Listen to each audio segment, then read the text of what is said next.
नमस्कार, आकाशम मराठी न्यूज मध्ये आपल्या सर्वांचं स्वागत आहे। न्यू इंडिया कोऑपरेटिव्ह बँकेतील 122 कोटींच्या घोटाळा प्रकरणात नवीन वळण, आरोपीची लाईव्ह डिटेक्टर चाचणी होण्याची शक्यता।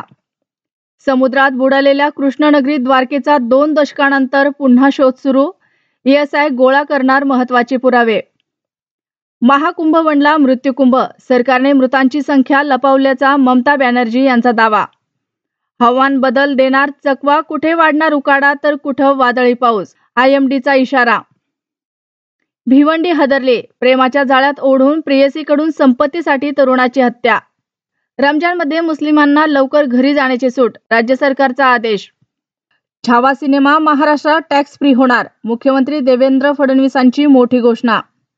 माझ्या मुलीला अधिकारी बनवायचं स्वप्न अपूर्ण राहिलं, मजुराची काळजात चर्र करणारी घटना।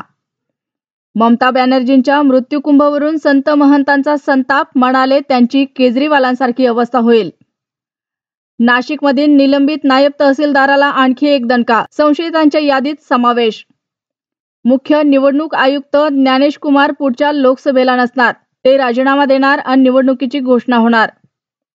इंडियाज गॉट टॅलेंट प्रकरणात महाराष्ट्र सायबर सेल विभागाकडून 50 सेलिब्रिटींना समन्स, सर्व भागांची होणार तपासणी।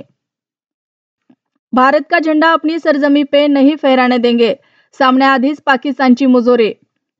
लोकमान्य टिळकांनंतर सर्वाधिक शिवजयंती बाळासाहेब ठाकरेंनी घेतल्या, संजय राऊत।